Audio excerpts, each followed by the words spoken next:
We begin today with Kenya, where the situation has descended into chaos. Protesters breached Kenya's parliament building today. They set parts of it on fire and destroyed the furniture inside. Take a look.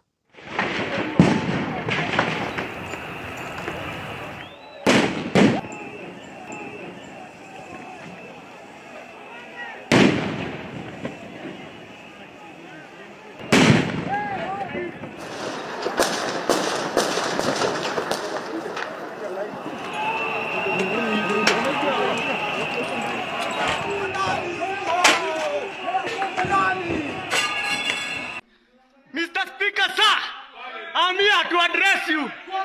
You must go. Ruto must go. We don't fear you guys. You hypocrites. We don't fear you. Mr. Speaker, we don't fear you. Tukondani, we stomped inside.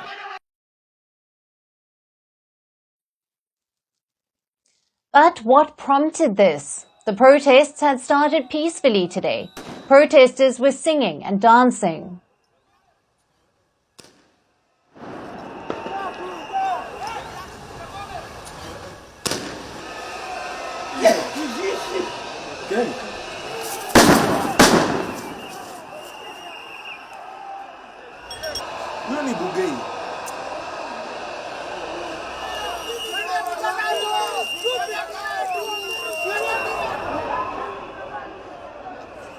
Chanting that they were peaceful. So then what led to the Kenyan protesters finally losing their cool?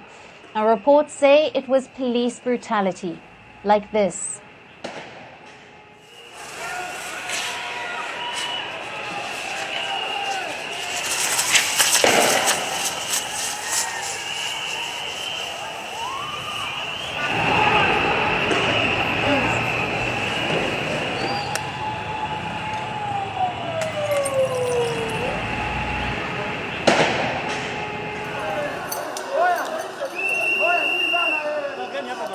As usual, the police began with tear gas and water cannons. They've been using this against protesters for days. But today, the police allegedly resorted to live bullets as well. At least 10 people have been killed. Dozens are injured.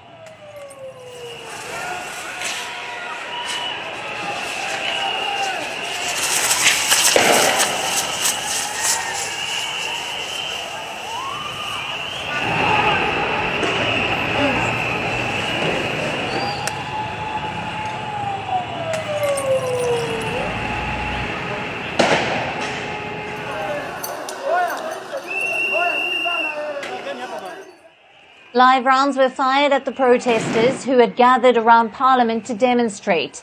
They had gathered to urge their MPs to reject Kenya's new finance bill. But they were greeted with bullets. While the MPs voted for the new finance bill anyway. Now let's rewind a bit to see why this bill sparked the violence that you just saw. Kenya's finance bill is their annual budget.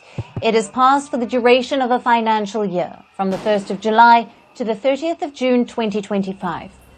Kenya's parliament was discussing the next finance bill, the budget for 2024 to 25. And what they have come up with has angered the Kenyan people.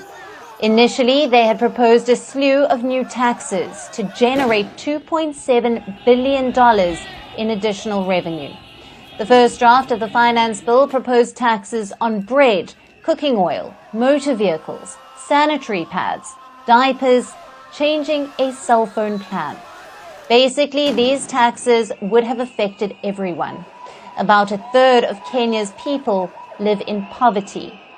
And the country has been suffering for the past few years. Like most other countries, it was devastated by the COVID-19 pandemic. Then came the war in Ukraine, leading to a cost of living crisis. This was followed by 2 consecutive droughts and a depreciation of the currency, the Kenyan shilling. All of these factors combined have brought the people to a breaking point. And the final straw was the new finance bill with its unending taxes. This bill is championed by Kenya's president, William Ruto.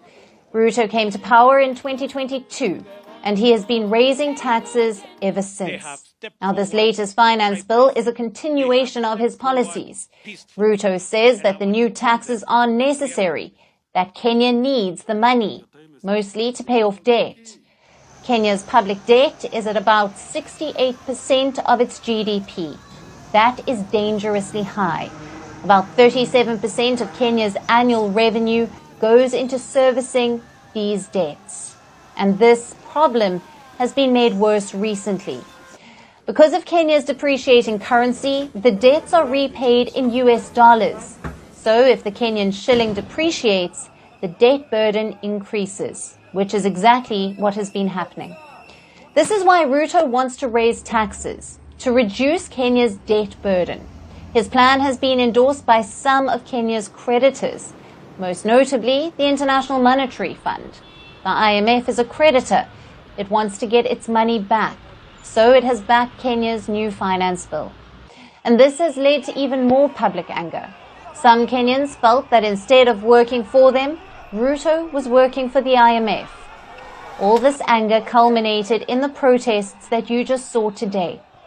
Kenya's parliament met for the new finance bill's third reading. This had amended the original bill last Tuesday, removed some more of the contentious taxes.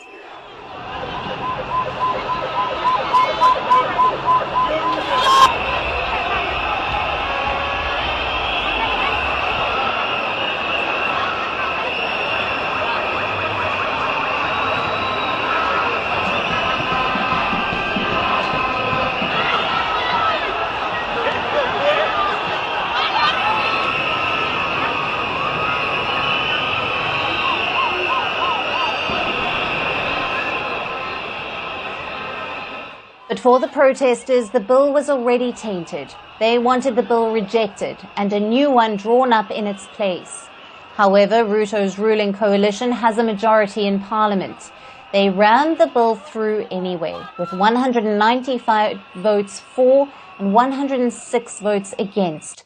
The bill will now go to Ruto's office. If he signs it, it will become law. And looking at Ruto's track record, this is almost certain to happen.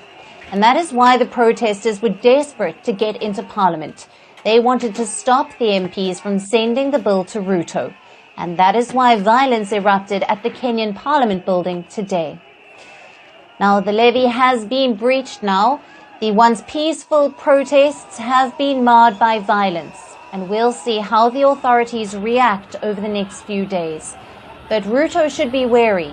If he signs the finance bill now, the people of Kenya may never forgive him.